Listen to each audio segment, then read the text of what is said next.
va préparer. Et là, na accord, il y a Nairobi, et là, na accord, il y a Luanda, et là, na accord EAC, SADC, où va signer ensemble. Et ça lit la résolution 2773, il y a Conseil de sécurité. Bino de Boka. Mais Boye Bayango, Félix Seke était déjà dans le complot. Si le quoi, il y a qui tourné Koboya Yango, Alingaki Siko a endormi le peuple. Si le grand prophète, Papa Honoré Mwanda, a émis à biso déjà que Félix Seke a 3 missions. 1. Il y a quoi endormir le peuple. Allah Sabino Pongine Bolali. 2. Il y a quoi blanchir l'occupation. Allah ko blanchir l'occupation. 3. De légaliser. Alors, dans leur démarche, Balingi base la légalisation au niveau international. Chez l'État. Pardon. N'importe où, la président. Si, il y a un président de fait, oui. Président Tshisekedi. Mais le président Tshisekedi, chef de l'État. Alors, chef de l'État, ça, il n'y a pas de chef de l'État. Nangaza rebelle. Alès rebelle. Alès rebelle. Amati. A remis partenaire crédible fiable à Félix Seke. Donc, bien naïe, bah, aux hommes. Bon, l'État, quand même bien. On est là, on a vu un constat, quand il voulait se distraire. Parce qu'on a défini le mot pantin. On a autant de définition à mot pantin. C'est facile. Personne qui change d'opinion, d'attitude ou sous l'influence d'autrui. C'est-à-dire qu'un soi-disant chef de l'État, président de la République, a ébussi peuple jamais, lisez sur mes lèvres, jamais n'a négocié avec un pantin. Comme Félix Seke a chanté à Maloba à tout moment, il doit être classé parmi bateaux bâtis la définition. Alors, bâtis qu'on négocie pour préparer le dialogue. Bâtis à Doha. Doha, Qatar. Qatar, c'est les grands financiers, il y a l'économie à Rwanda. Vous comprenez? Qatar, c'est les parrains financiers, il y a Félix Seke Awa. Qatar, non, la preuve. Qatar, yende mutasombaka ba minéraux oyo nanga za ko exploiter na est. Oso mona soda za dia na front, bozo ba bon respecter ses effets. Il a respecté ses effets. A ozo ma ba bomi. Ba te bele ba kufi boyi. Wana procès. Ba kima bitumba po ba pesi ba raison. Ba kima bitumba po nini? Parce qu'ils ont été trahis par le haut commandement. Ah, mais risque. Le plus grand traître, c'est Félix Seke. Constatez que le pays est comme pourri. La saleté, nous vivons dans la saleté, dans la crasse. Aux huiles, l'inondation, il y a pas mal. Au pays, absence de la politique cohérente. Il y a bino mbogoyo photo tanga ba kumba ba Kabila ba Tshisekedi pour Mbogebo. Kabila, Félix, Nanga, ces 3 personnages là doivent être arrêtés pour autre raison.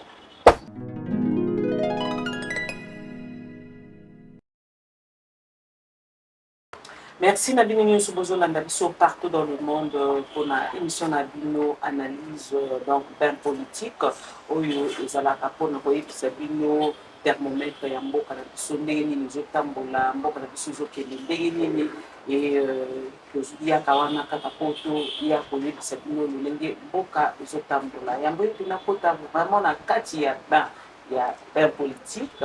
Excusez-moi la technologie, mais c'est bien. Alors, vous aimez, vous s'abonnez massivement, vous n'allez jamais déçu.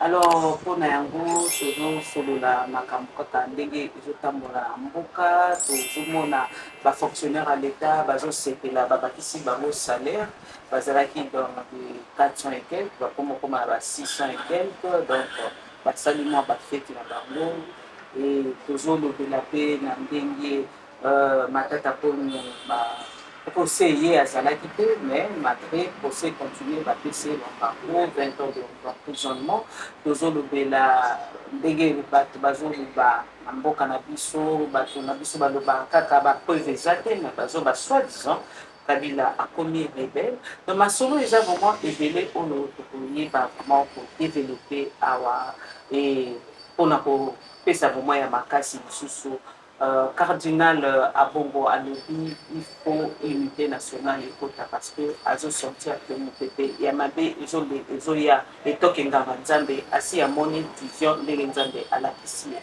masolo wana nde tokoyeba kosolola na moko molobeli ya peuple oyo azali bongo papa Alain Bolonzwa oyo toyeba vraiment kosolola ne na mona epenza mbote papa Alain. Mbote Maman Nangai, Mbote Nabalandi, en tout cas, merci beaucoup pour l'opportunité. Papa Bolonzwa, tokota vraiment na vivre nano ya émission na biso et bana mboka bazosepela bo baza ba fonctionnaire à l'état bazosepela na petite na famille pe oza na bao puis baza na kati ya fonction publique bazosepela ete mfonzi ya mboka akatisi salaire. Bon, c'est un droit, hein. C'est un droit d'être ignorant. C'est bien. Mais moi, je pense qu'il faut analyser notre bien. Mokonzambo kapakisi salaire. Sur base de quelle loi, s'il vous plaît? Sur base de quelle disposition, s'il vous plaît? Qu'est-ce qui a été fait de manière formelle, de manière constitutionnelle et légale pour que Bolo Bagwamatise votre salaire? Sur le plan économique, est-ce qu'ils ont sa salaire ou bien ils ont actualisé?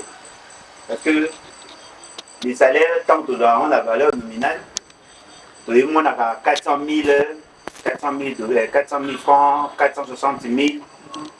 Mais ce qu'on a dit le jour où on a fixé un salaire, on a 460. Le pouvoir libératoire, on a l'élo, on a la différence.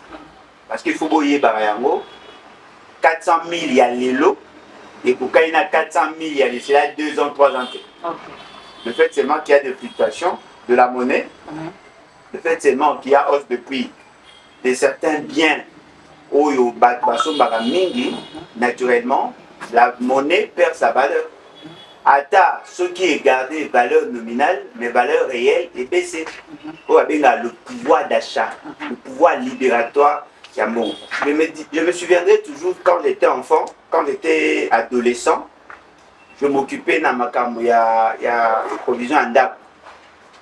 Je crois qu'elle avait 16 ans, 17 ans, 15 ans, 16 ans, 17 ans. Ce Pessinga, budget en DAP au Somba, a juste $100. À l'époque, à Mobutu, même Laurent Désiré Kabila, Joseph Kabila a bibandé. So, il y a $100. Na sombi sac à l'os pour à l'époque, il y a l'os à 50 kg. Na sombi l'os à 50 kg entre 28 et $30. Na sombi carton à soso, il y a 12, poids 12. Pas poids 12 pirato, il y a le poids 12 à solo. Na sombi na $30, $28, Wilkie.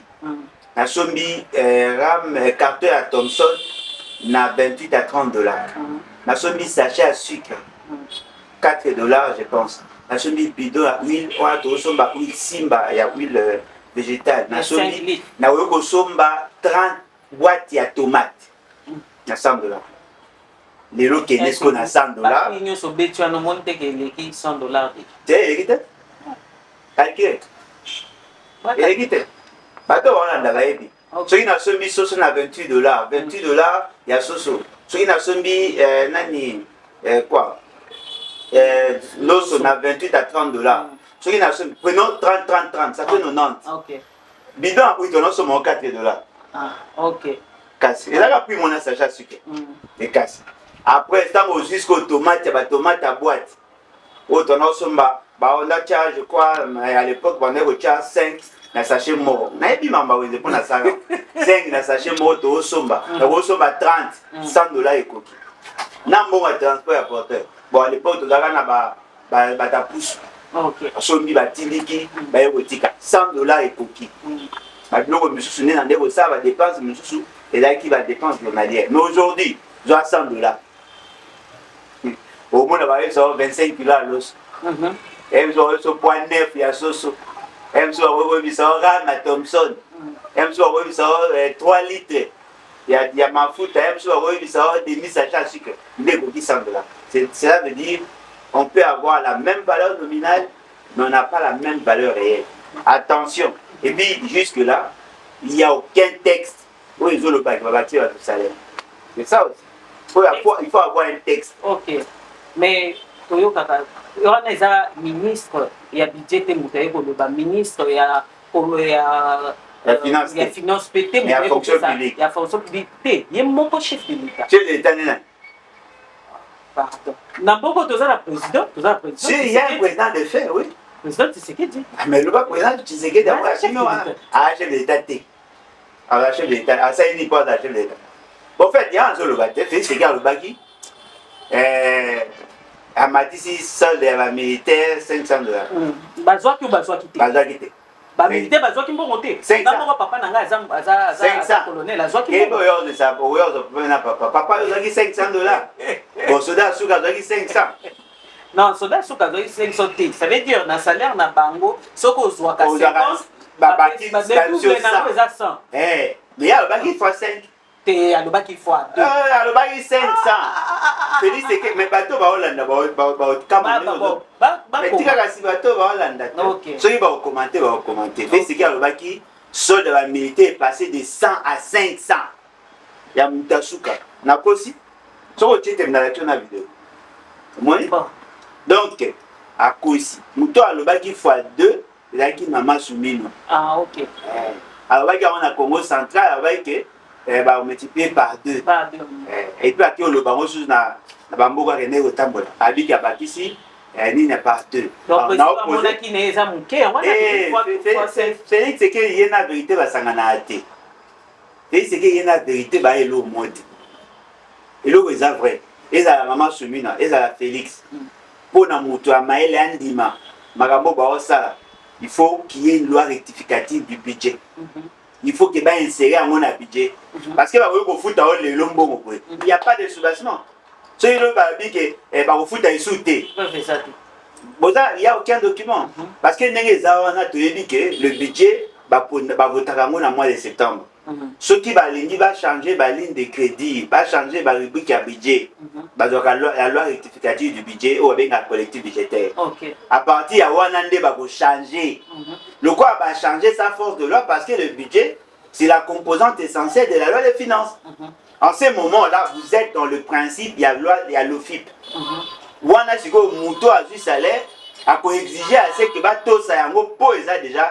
couché na mbeko et soki obakisi motu salaire baréduisaka te bokoki kobakisa bokoki mais nayebisa bino na epa bamilitaire bakataka bango bambongo bakataka bango bambongo ekotika na kati ya ndenge bakataka bango depuis kala mpo badeklara te badeklara bayebisaka biso bino nde moye bayebisa bino te mpo babangaka bino mais biso bayebisaka biso ke bakataka bango bambongo mwana soda bafandi bakati 30 000 francs bayebisa ete voilà boyebisa esiko raison mutu so ayeba ono il faut za bon effort de guerre yo so mona soda apesa mbongo bon effort de guerre il apesi da na bomo ina apesa so na mbongo et puis mbongo yango ya combien soda wanaye kozwa 237 000 adjudant nani sergent ya deuxième classe ana ozwa 237 000 ake kuna kuta kuna bapesi 450 000 na 450 000 wana yo okati lisusu azana moke na endesa ya simike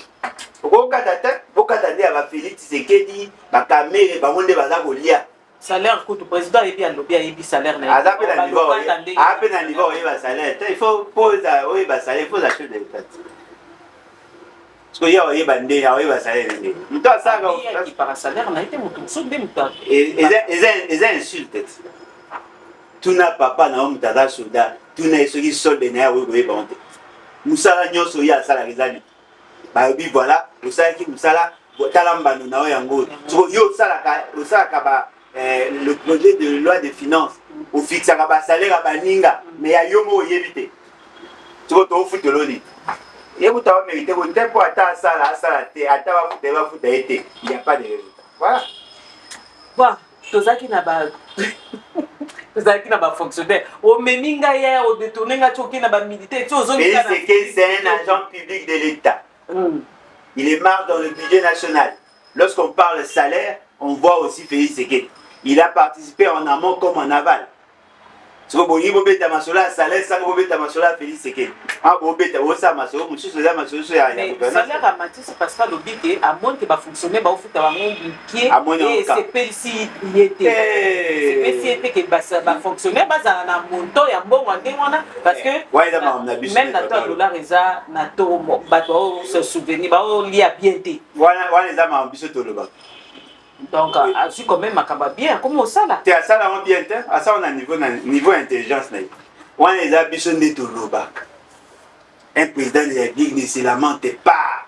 Félix Sekedi au Kenara na loja. Au Ebisara moi c'est un soldat. Moi c'est un soldat abi. Mobile nanga va foutre quand même bon mouké abi na qui passe maman. Na osa effort pour que to matissa 4 ans après au matissa. Bon au matissa peut au yo le bagité. To poser question. Parce que on va à combien? Bah la rebellité. Tous à peu près, d'après Félix Sekedi, militaire. Prenons l'hypothèse à 100 000 militaires. Ceux qui sont soldats à Souka. Oh, attends, oh, bah, je sais que ça va bon, on a quand on va parachutiste au nid. Quand c'est. Oh, bah, c'est que ça va bon, on est enrôlé. Ah, bah, mendiant. Nous t'as enrôlé face à un centre de formation, on a la formation, après on a venu comme militaire avec nos matricules. Mais ceux qui viennent au Bosu, na batoué na bangwa, et comme on a la tuberculose, au coup na na hernie, au coup na na boy. Bosu boy carte bango, tiri bango, bon de la moukoloni na vieux koya, pour bazo qui sont dans village. Et la seule, na matika nalo, 100 000 militaires. Ceux qui sont dans Souka, à combien que ça, $135. Prenons en moyenne $200 par militaire. Multiplié par 100 000, ça fait quoi? 20 millions. Par mois, tu dépenses à 20 millions pour te foutre tous les militaires, soldats et tous les militaires réunis, officiers, haut-officiers, subalternes, surtout, n'a pas nouveau recrue, tu dépenses à 20 millions de dollars le mois. Moi, 20 millions de dollars le mois. Et ça va budget, il y a des écoles sous n'importe. Si on a 20 millions de dollars, ça va multiplier par 12. Et ça, il y a 240 millions de dollars pour notre armée. 240 millions de dollars. La parenthèse, jusqu'au montant de ce qu'on a présidence. Vous savez, la présidence consomme combien par jour? Près de 2 millions de dollars par jour. Par jour. Il y a frais de fonctionnement, hormis la rémunération. Par jour, 2 millions de dollars. Multiplié par 365 ça vous fait combien? À peu près dans les 700 et quelques millions de dollars. Alors dites-moi, comment un homme, président de la République soit-il, avec 1148 personnes, base à 3 fois bon où il y a une armée qui est dans une situation de guerre. Ce que vous savez dans ces permanents. Assemblée nationale, Sénat, 2 millions de dollars par jour. Il y a fait des fonctionnements. Bien que vous ayez été micolo. 2 millions. Papa, nous sommes dans une situation de banqueroute. L'État a une incapacité. A commis une situation de paiement. Incapable de payer des dettes. Incapable de bien payer son personnel. Pour avoir un petit salaire. Pour gagner mais pour l'État, l'essentiel des agents ne sont pas payés. Hein. Même au niveau, il y a institution parlement. Hein. Les députés ne sont pas payés. Oloba qui que non président a kokisaka maloba na été minité mais cette fois-ci wana le bien bien te baka ka muta lo ba vérité te ça maloba na été c'est comme si Marco qui cité auto que na qui qu'on négocier sur na ba propos na koduka kimia et ko wana zo pour kenga ko mais là te ko pour kenga to ke na gati au moins ka kokisa maloba na été il y a le baki jamais comment il est m'a fait c'est OK. Il y a ignorance. Pour binôme, orgueil et ignorance. Et puis ça, la fascisme. C'est ce que nous constatons là. Monsieur, qui vous a dit, qui vous avez exigé de dire que vous ne négocierez jamais avec un autre? D'accord?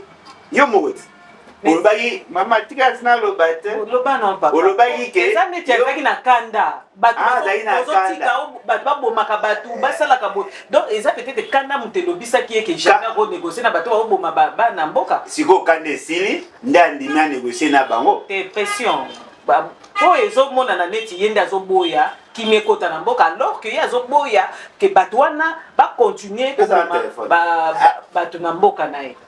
Ah OK. Et ça il pega bien. Le quoi yo le ngam na lobite. Na otanga définition concept moko. Maman supporter ngai. Non supporter. Na otanga définition concept moko oyo ka makambo otoloba po ngam na lobi yango te. Na jui mo nini olingo ezo renye mikolo. Na jua pantin. Na jui pantin. Ya on te renye mikolo. Ba lobi boy. Et zo renye mikolo abi je négocierai jamais avec les pantins.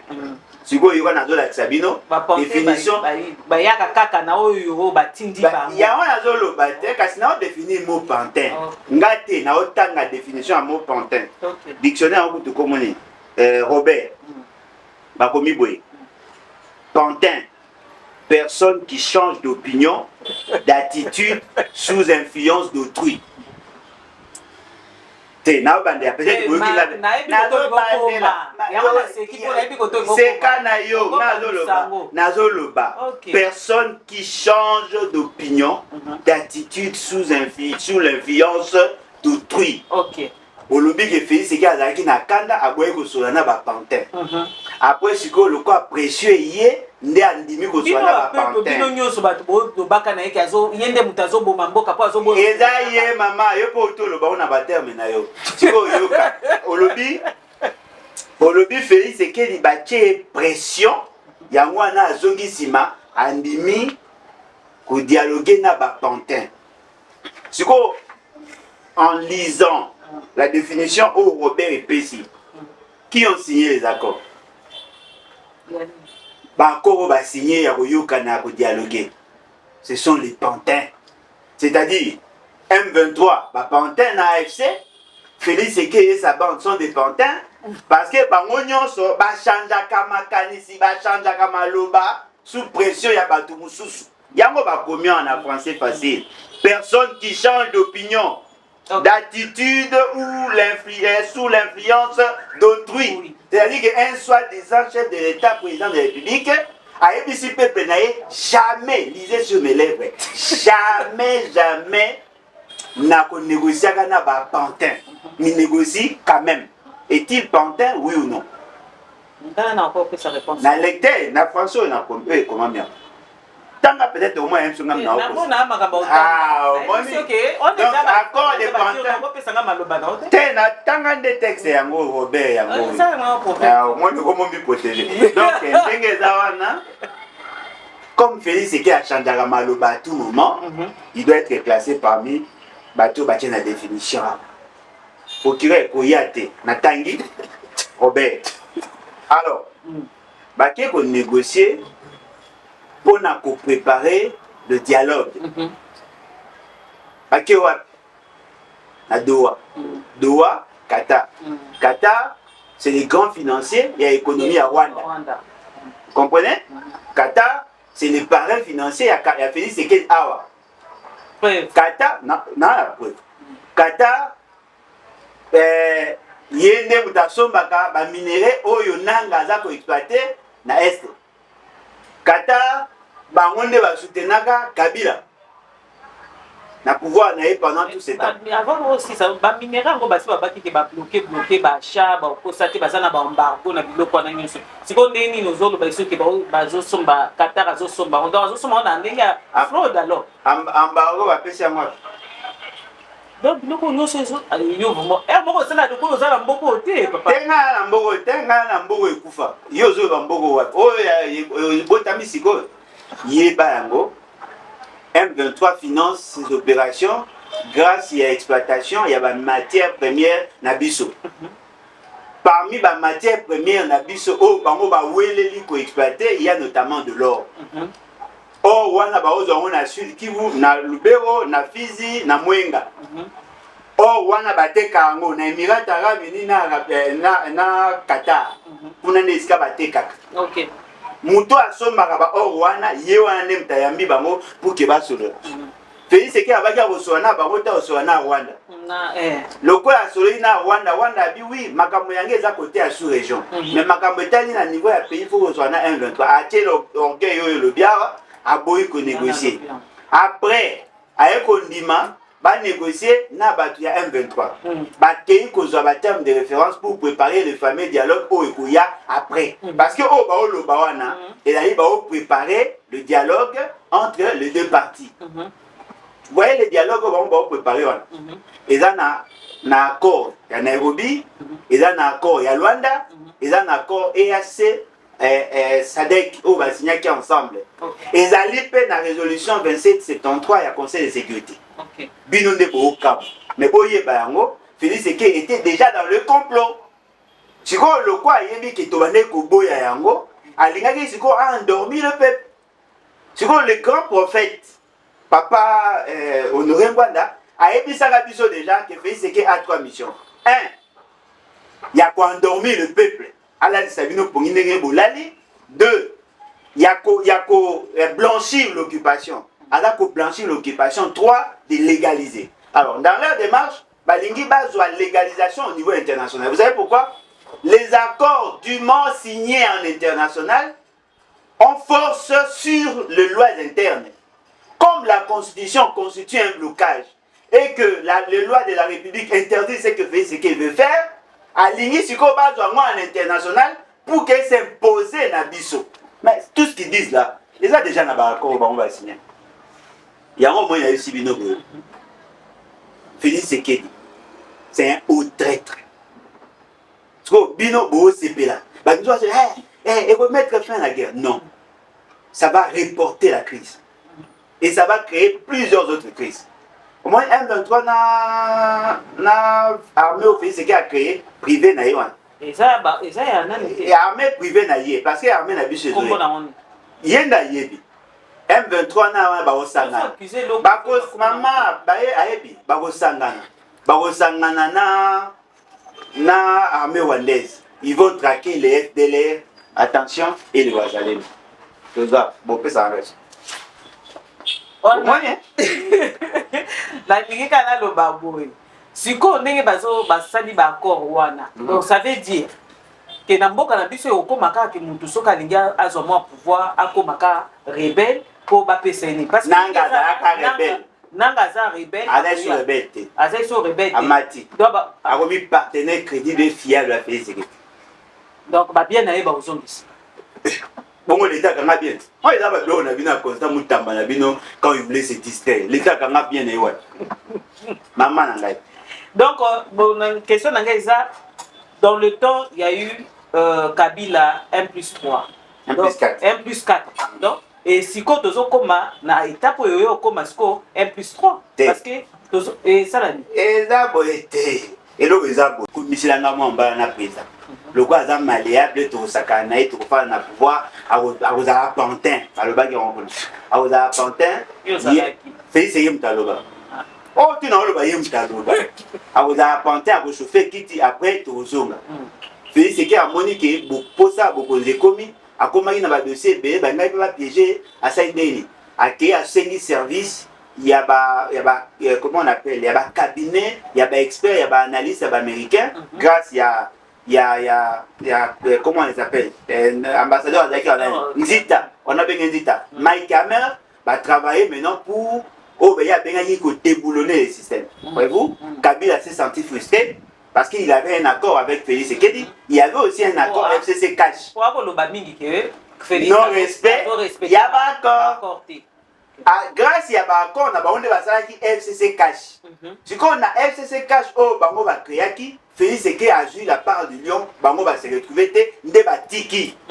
Si on Kabila, nanga bazalaki na accord wana nanga maintenant accueilli à rejoindre les bateaux bazalaki nipo M23 pendant il compte avant nanga eko ya après tant aye basangani si ba revendication à M23 ba revendication ya bateau basignaki ba accord na Félix Tshisekedi na cadre ba élection basangani ba yebo sala AFC ba M23 et c'est le monté basangisi la frustration na ba ndenge ba okende wana ba revendiquer le respect à l'accord wana na kaka FC revendiquer ba biloko ne ya ba minéré mama wana eza eloko te parce que ceux qui va respecter kaka ba accord ezalaki a récupérer nyonso ne soyez pas surpris de voir une loi d'amnistie oyo ko sukolaye ba ko poursuivre sous plus jamais ata bomaki 5000 personnes 10 000 personnes bakopousse bango lisusu te bato baviole na Goma wana na Bukavu nyonso eke nango pamba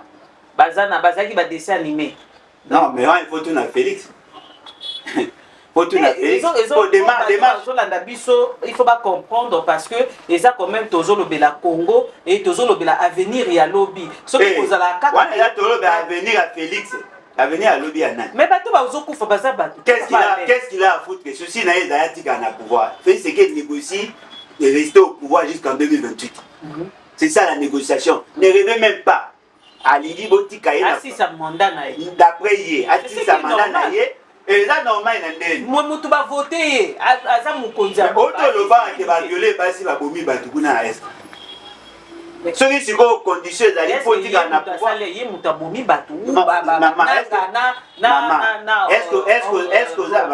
Est-ce que vous avez su que Nabitumba wana soda na biso mota bomi abomi sili? Bongo sanga bato ananga mutu babomi. Mais ba rebelle ya Rwanda. Parce que ndenge ezana neti ozolongola ba Rwandais ozotika kaka neti kaka. Siko bino siko bolingana lobelaka Rwanda mingi poani. Bango bato bazobundisa biso. Oh bongo siko mutu azalaki censé ko protéger biso osala mote poani. Ma osala yango nazomani. Mais ya zo bisa mama ba effort pour se maman tikaka na lobate. Ba effort pour se maintenir au pouvoir. C'est ce qui ne se bat pas pour le peuple.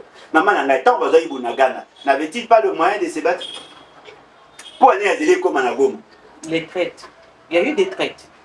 Ouais, mais Paul dit que traite c'est lui, non? Bah généraux, oyo ba tozo la daka même procès, bah généraux oyo ba kima ki. Wana procès. Ba kima bitumba pour ba pesi ba raison. Ba kima bitumba pour nini? Parce qu'ils ont été trahis par le haut commandement.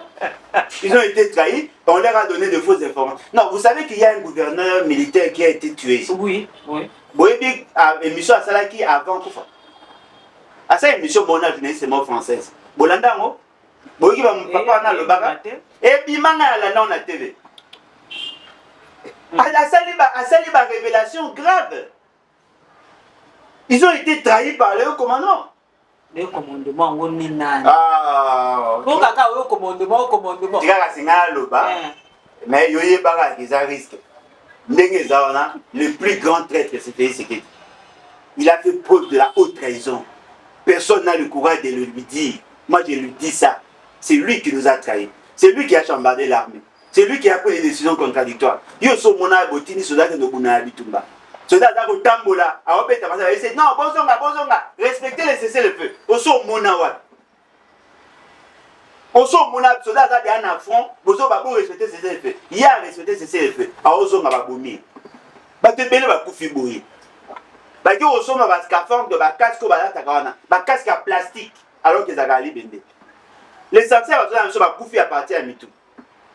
Ba sniper ba cible ba na mitou. Même le gouverneur wana, circonstance à liwana. Personne ne nous le dit. Nous sommes un général, un haut officier militaire, à Koufi na front. Même drapeau en berne va jeter. Ah, Zaki traite avant ou après nomination? Après. Après, c'est-à-dire qu'après nomination, Zaki traite. On lui reproche de quoi? Mais à Koufi na frontière, qui Koufa ou aller balibi mimi. Oh, maman, oh là n'a pas tal au couteau. Ok. Magamunenge Kei, nos militaires sont en train d'être tués. Tribalisme en armée. Il y a eu des détournements de fonds publics dans l'armée. Les gens étaient sous-motivés. Les renseignements, les décisions contradictoires ont fragilisé notre armée. Le général là disait, nous sommes sous le commandement, il y a autorité civile. Nous n'engageons pas les opérations. Nous attendons les ordres venant d'en haut. On nous a dit d'observer et cesser le feu. Voilà pourquoi dans leur rhétorique, l'armée monte en puissance avec l'accompagnement Ouazalendo. On présentait plus le Ouazalendo et l'armée a donné la dernière position. Parce que l'armée avait les mains liées. C'est ça la haute trahison. C'est ça la haute trahison, maman. Attention, il y a lobby, attention, il y a kanga, attention, il y a Obama. Moi, je vous dis des vérités. Un pays qui défend son intégrité territoriale ne peut pas signer les cessez-le-feu avec les agresseurs. Aujourd'hui, Net au le baba na biso. Tu retangi comme un nanga. En bien, on t'arrête. Le net au baba ni nanga en mal, on t'arrête. C'est-à-dire, na communiqué na bango ba komi wana, balubi et pe qui sabi koloba maloba oyo ko se pelisa batwa na te. OK. Dites-moi, n'est-ce pas qu'on est en train d'être trahi?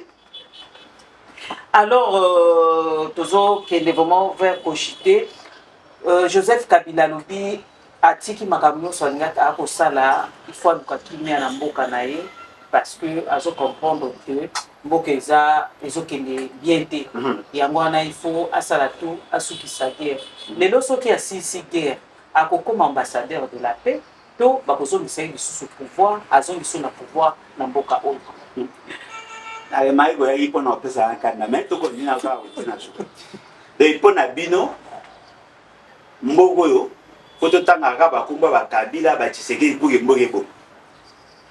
Je suis désolé. Hein? Moi, Kabila Félix, ce sont des gens dépassés qui devaient en réalité appartenir au passé. Bino ne bozo nsaba. Kabila, afin d'Ekimia. Kabila lobakate. Magambo ya bitumbeza ya zo lobata quelque chose. Eh loba lobi. Eh bongaka lobate. Non. Ne pensez pas que le quoi ba détesaka Kabila que ce que le bili kambo ya mabe ya Kabila ata soki to ndima te eza solo to ndima ga poto inai. Chez moi ça ne passe pas. Moi, Kabila, Félix, Nanga, ces trois personnages-là doivent être arrêtés pour autre raison. Tout ce que nous vivons là, c'est à cause, il y a une décision Bazouaki le 10 janvier 2019, faisant de Félix Tshisekedi président de la République d'Anko.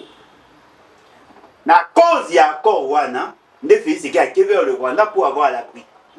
Il a signé des accords avec le Rwanda. Ces accords non respectés, le Rwanda en revendique. Il a signé des accords avec le M23 à partir à Claude Ibaranke, justement pour se protéger contre Kabila. Le lot Nanga qui avait fait de Félix Tshisekedi président, a revendiqué le non-respect des accords. Kabila pense que à ça qui est erreur, mais il est capable de le corriger. Ce qui veut dire ces cartels-là, où les Alibiso Mabé, le 10 janvier 2019, sont têtus. Bakangi PPRD, pour Babi PPRD, ils ont soutenu M23. Mais le PPRD, il y a allié des tailles, il a fait ce qu'il pour accéder au pouvoir. Mais vous avez fait un message, Baboyi, annulation, Baboyi. Mais Mouto a dit qu'il n'a pas boyé. Et là, on a une alba. Boyé, Big Félix, c'est qu'il n'a pas payé 6 millions de dollars pour célébrer la première année alternance civilisée d'après Bango. Boyé, Big qui va un billet collecteur à 50 000 francs congolais. Au beau sani, mon billet wana, ce qui est amaté pour bisoto boya. Il y a un billet collector, c'est-à-dire un billet, il y a 50 000 francs, il y a Félix Tshisekedi na Kabila. Guerre wanande, il y a un beau vivre. Du coup, la victime nani, c'est la population. Moi, je pense, Kabila est en droit de parler parce qu'il est congolais jusqu'à preuve du contraire. Comprenez? Kabila est en droit de se battre pour qu'il y ait restauration de la paix parce qu'il en est responsable. Kabila peut envisager un jour servir le pays à sa manière, ça c'est votre perception. Kabila, Félix, c'est-à-dire Félix Tshisekedi Nabinoa, aujourd'hui Nanga, ces trois personnages doivent apprendre à se taire à jamais. Parce que tout ce que nous vivons, c'est à cause d'eux. Et c'est à cause de vivre la réalité. Alors, nous avons un peuple. Pourquoi vous prêtez oreille à Batouane? Pourquoi n'envisagez-vous pas, ne percevez-vous pas autrement les choses? Vous subir l'injection et ma camion. Nani Mokonzi. Parce que nous sommes dans un cadre démocratique. Nani Mokonzi. Non, mais Yesu a Mokonzi Moki, mais à Congo, il y a Yesu. Nani moi, on reconnaît que Félix, c'est qui déjà Mokonzi. T'es un mouton, Mokonzi à peuple. Non, reconnaît Félix.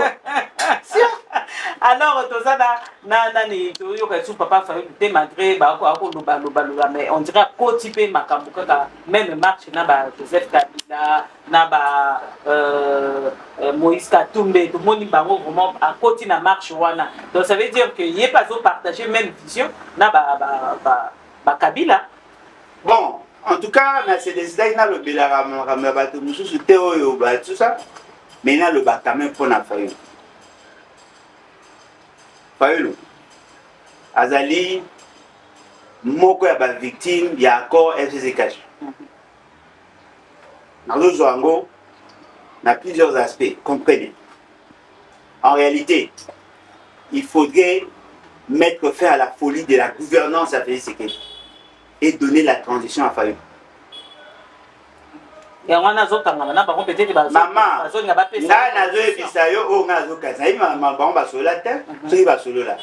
je vous dis, c'est aucune dimension métaphysique de l'État.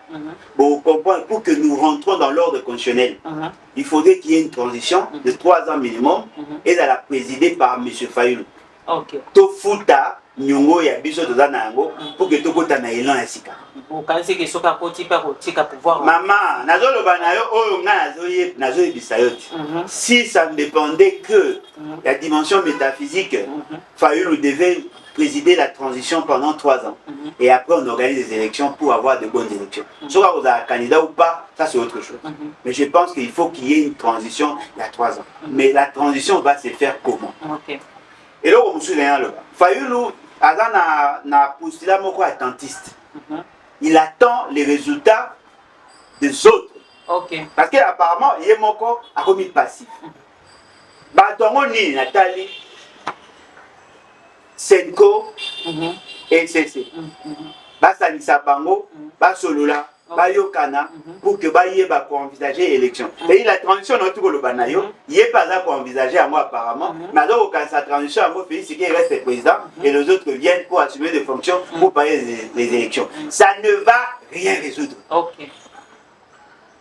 Batumsou baza cause de la nanga ya a renversé le pouvoir pour que bon va côté. Je ne sais pas si il fallait dans la postulat mais je ne pense pas. Ça c'est une mauvaise chose. Une très mauvaise chose. Il y a aussi possibilité, par tout, une nouvelle classe. Ça aussi, c'est dans la probabilité. Tu réfléchis surtout, il y a option. Alors, aussi, ici, un message, il y a cardinal Régence, ou à l'objet, il faut ça les manamboka parce que c'est donné en bon. Voilà, à sentir que ça va pas Namboka. Tu me faire moka ma bé déjà Namboka. N'habitez sur papa Léo Kozomo Nambo. La Kozomona qui y a une samba pas même Mukilezo Kasomo. Dans le bac à mon autre pour le baron à Siko. Dans le bac à Mandaka. Parce que moi, il y a une sorte. Il y a une dichotomie sur le plan. Il y a une contradiction entre le physique et le spirituel dans notre état. Moi, je fais que Nabuto a gâté. Nabuto a gâté. Ah, l'eau n'a pas ça la gawana. Mais Nabuto a gâté. Il faut tanga kaye. Nandinga ni. Ah donc yo timbeli que ma belle mine a raillé. Eh non, le négatif. Mais tout ce qui sort de lui c'est déjà négatif. C'est ce qui est les zéros de la fonction. Boyo Kayango. Il n'y a pas d'osmose entre le peuple et les dirigeants, les animateurs des institutions. Le peuple ne se reconnaît pas à Nabato Bazar. Moi, est-ce que ça et ça la cassure. Parce que la volonté du peuple, il y a les sources, il y a pouvoir. Ce que le peuple a ligné était. Oh, bah, moi, le peuple pour attaquer massivement. Yo, ça le président du peuple. Yo, le peuple massivement, la machine n'anda pour maman. Yo, quand il dit ça. Moi, je suis le nombre de voix obtenus par Félix Tshisekedi. Au comparé par le nombre d'enrôlés. Au moins, il avoisine pratiquement dans le 17 à 8%. Hein, 18%, il y a des votants, on va voter. Mais l'essentiel, il y a des enrôlés, à voter. Sans oublier qu'il n'y a pas de voix où il y a une personne, 3000 voix. C'est-à-dire, Moutoumoko a une machine à pomper les voix, il y a compté. Et pas 73,34%, na fraude. Qu'est-ce qu'on a dimension métaphysique? Aujourd'hui, le peuple ne se reconnaît pas en lui. Qu'est-ce qui s'est fait? Même la nature n'est pas d'accord dans le pouvoir. On a posé la question. Autant il y a une seule avenue à Kinshasa sans Maboulou. Moi, je réponds que c'est pour moi, comme journaliste. Ah, donc le journaliste a posé la question, il faut poser la réponse. Il faut changer de métier. Il faut poser la réponse. Parce que si vous posez la réponse, vous relancez un peu bien. Donc, le NESA, tout va mal. On a un problème. Il y a moralité. Vous constatez que le pays est comme pourri. La saleté. Nous vivons dans la saleté, dans la crasse. Aujourd'hui, inondation, il y a maille, ok, absence de la politique cohérente, tous ces éléments-là, ils ont que la nuit, on a échoué, et la journée, on vit ce que nous avons connu. Alors, pour casser ça, il faut le mettre en état de nuit. Ce qui vaut l'ongoli Félix, en dehors de l'article 64, une solution exacte. Ce qui vaut l'ongoli Félix, c'est que on va tourner. Merci, ça mandat. C'est quoi, banane, j'ai un attaque, il y a une condition. Apparemment, il y a bon, il y a des choses, il y a des conditions. Mais tu dis qu'à le réalisateur n'a pas déjà déjà. Il n'y a rien de bon. Et là où il m'a fait, c'est que un président de la République en République démocratique.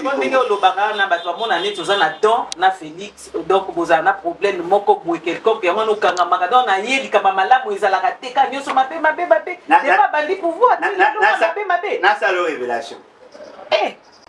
L'État a un problème personnel avec les gens. L'État a un problème personnel. Aza aux antipodes de la philosophie de la Constitution. Et puis des éléments. Félix Sekete. Nga. Na wewe linga mwana nga za kwa yete. Moi non ça pas yete. Bana nga la chaque jour à 5 heures. Ba dans la classe. Yo linga mwana za kwa Félix Sekete. Pardon. On a ce qui ça siko. Ba réponse pose peut-être ce qu'on va dire.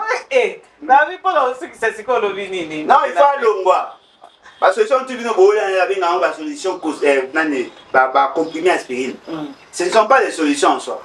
Il y a un problème, au lieu qu'on me la qui c'est aussi sa maladie, il y a un cas dipyrone. Et quand sa maladie, il faut qu'on ait toutes les institutions en place. Est-ce que vous pouvez vous imaginer, même la Cour constitutionnelle est illégitime? C'est pas normal. Il y a certains juges de la Cour constitutionnelle, mandé si là, un mandat de 9 ans, mais tu le bases. Mais bazar, auto pesa matata ponyo wa. Oui, en violation de la Constitution. Ils n'ont pas respecté la procédure. Ils n'ont pas respecté leur configuration. Hein? Tout est faux dans ces pays. De faux diplômes, de faux tout ça. Toutes les institutions gérées par les institutions. Maman, ils ont pollué. Dans ma personne, on peut pas s'arrêter pour être. Maman, Zoaka papier, mouchou à côté de ça. Mona et le gros, mona. Tout est faux, tout est mauvais dans ces pays. Famille va vivre grâce à Tintani. Pas comme le bien, comme Nambo. Merci la fille. Moi, je suis méchant. Merci la vie. Merci na papa Alain. Merci à vous, madame. Vraiment merci et prochainement tu regardes parce que na bangi nini na sali émission na normal na bangi te. Ah OK. Na bangi te. Na poser na ba question na nyoso na yaki na on a qui la question moko te donc na bangi te. C'est bon. Yo pesi be ya no. Mi tune zaki yanga. Ya no zaki ya yo. Siko. Na bangi côté. Merci, alors merci Naremi, merci Nabino Sobozaki, collé serré Simonté non bouging pour la émission Nabiso bien politique. Alors vous avez toujours beau aimer, beau partager émission, vous n'allez jamais dessus. Tout ça émission, Nabino toujours tout ça émission t'es pas tous ba vu. Tout ça émission surtout au la bateau ba yebi makambamboka pour na la moussa. Conscience ya bana mboka boye bake makabu boizole ka makabu boizole ka ezate ka musique ezaka te ko mela masanga bawe boto la biso mboka kaka boye kidiba donc les to sala ka émission eza pona ko la musa peuple bota la côté nini tozo makamezo ke nini bamoka ka ba bio ka ba voice ya maman moko boye tout ça ça c'est pas important. Alors total la makabu kaka ona ni ya bazo disturb biso côté mon non bolanda ba émission oyo po bozwa maye le côté nini Congo ezokende bamboka ebele za développer na peuple na bamba touté za peuple a telemi alobi on en a marre ya mwana omona ke makambo etamboli oya biso kaka ta ba transport emati bo tozo matakaka soki transport ekiti to mati kaka ba wewa batela biso prix tozo kende kaka donc eza vraiment pasi pona biso alors to la musa conscience na biso to yebi biso ke tozaka ba pesa biso synonyme ya koza ba léopard aza nyama o basaka na été tokutani prochainement na numéro mususu bye.